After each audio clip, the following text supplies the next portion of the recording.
sensitive about my shit. So give me some nice comments, okay? All right, this is a poem that is untitled, and I'll just read. Roaming around on icy, unfamiliar streets, Jumbotron blaring sights and sounds into the distance, an aroma of an assortment of foods filling the air, telling my stomach a tale of longing for what my eyes can't see.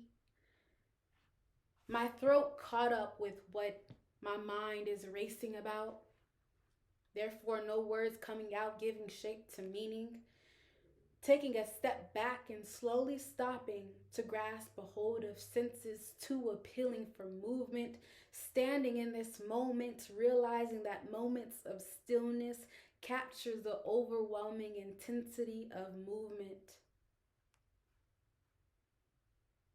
I open my eyes and with profound reassurance enter a sea of folks, drunk in love, raving with lust, strung out from moments without a moment of stillness, wandering about, enjoying others living freely. A shout and a shimmy escapes the depths of my body, which sends bodies into a frenzy.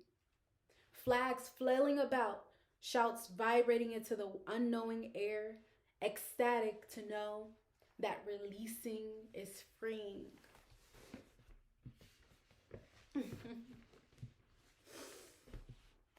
Okay. Thank you. Thank you. I hear it. I feel it. Thank you. All right. I have a second poem. I have a second poem that I would like to present to y'all. Okay.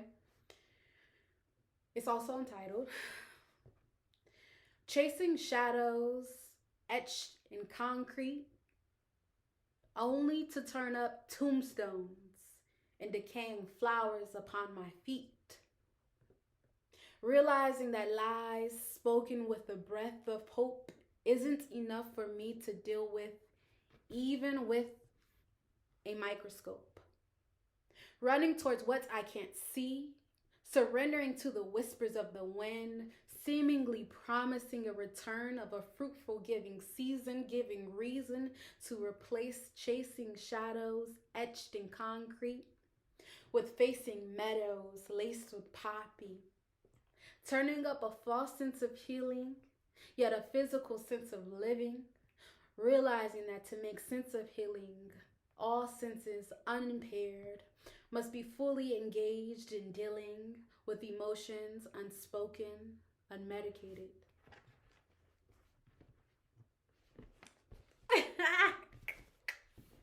Don't play with me. Honestly, like, those are facts. Those are facts. And again, we're talking about the different rhetorical strategies as persuasions. That's what rhetoric is the art of persuasion. But specifically, I feel as though women has a lot that can be explored when it comes to sharing our experiences. And it's important to have the space to do so, right? So I want to take some time for y'all to get some writing done. Spend about 30 minutes or so to reflect. You can spend 15 to 30, however long it takes you to address the question, which is, what limitations have you placed upon yourself from you just feeling as though you aren't experienced enough to get something done?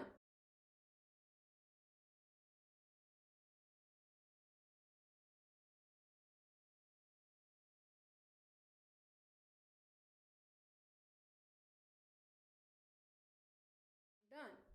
Identify between 2 to 3 situations and include how the situation made you feel. As you conclude, write out a few sentences about what you can do to support yourself in moments of feeling insecure about your shortcomings. In other words, Express what you will do to prepare yourself next time you want to get something done but need more experience and or knowledge of a certain subject to execute it. Okay? Um, you can address that writing prompt in any way. It can be creative, it can be a poem. Just get the writing done. Take a moment, pause the video, get the writing done. All right? All right. Feel free to share in the comments down below if you'd like what you wrote, what you came up with, how you feel, how it made you feel. But now, lastly, I know we are going to get into logos as we're going to get into logos, right? And so that's the appeal to cold hard arguments. It does like connect with ethos, as we mentioned. Um, Specifically, how we talked about how credentialed people or experts, right? They have certain facts to substantiate them to be a doctor, to be a scientist, whatever it is, right? While this outlines the ways in which communities ideally hold truth, I mean, ideally, like even when it comes to news sources, we believe it to be true. Not we, I'm not gonna, that's not my experience. Communities believe it to be true because they would think that the news is a verifiable source, or they, that they are giving factual information, right? The thing about logos is that it makes it hard to substantiate any claims rooted in experience, since like experiences aren't necessarily backed by evidence or research, right? But again, this is limiting, and we discussed a lot about how this is limiting. I want to get a little bit into love with accountability. I'm not going to read it at all, but I do want to discuss chapter 3, Soul Survivor, Reimagining Legacy. Okay. And I'll attach the book below for you to get into it and to kind of understand where I'm coming from. But Orion, I believe it's Orion, writes, suffocating silence became my survival. I soon discovered that there was no safety in the dark recesses of my mind where I wandered to escape. Wrestling with a burden that became too heavy to bear, not yet discovering my strength. The secret had nowhere to hide, and I began to define myself and the world around me through the complex language of childhood sexual abuse.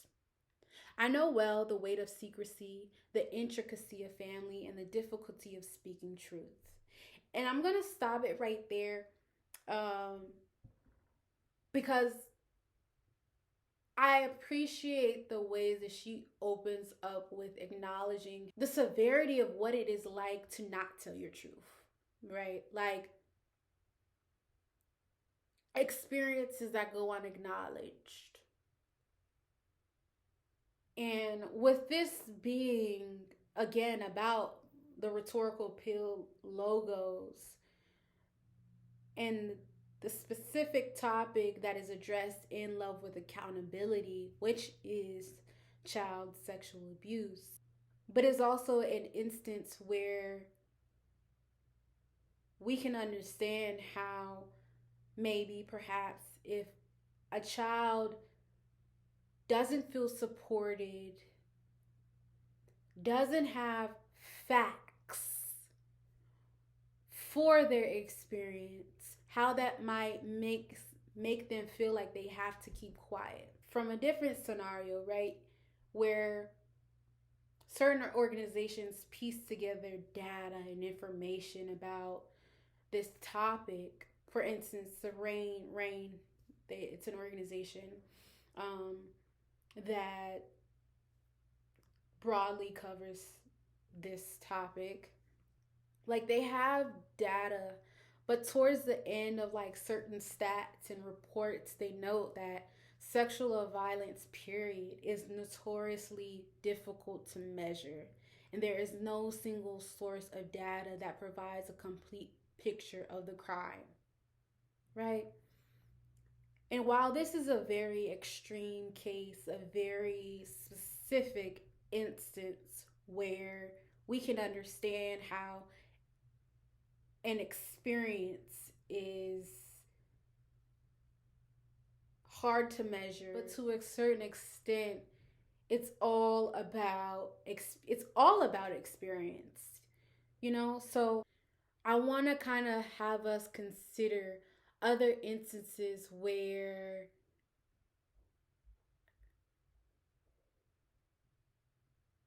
data isn't enough to measure what someone is going through. The Black experience is something that data, stats can't measure. The Black woman's experience is something that data, stats, reports, findings, theories can't come close to measuring or fully understanding. Yes, they can talk about it. Yes, it can be in discussion. But it's not until you are faced with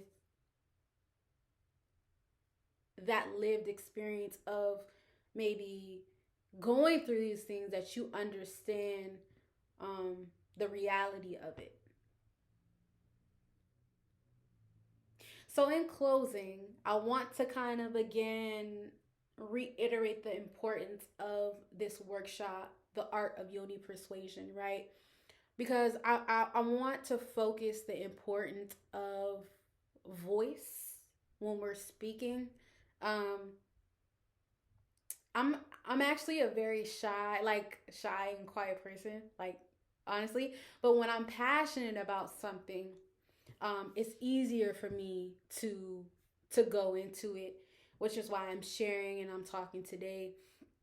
And which is why I would like you all to better,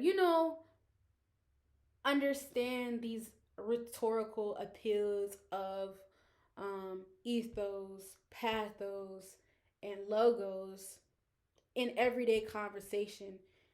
Because by understanding that, you can understand how to deal with the situation, how to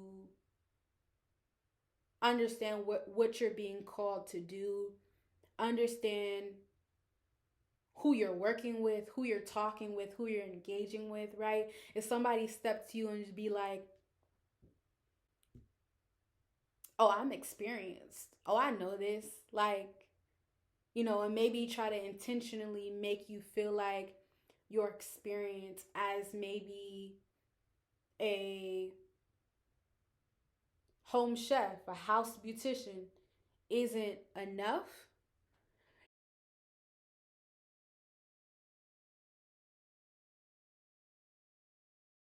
You gonna look at this workshop and be like, nah, sis, I know what I'm doing. My experience is enough, right?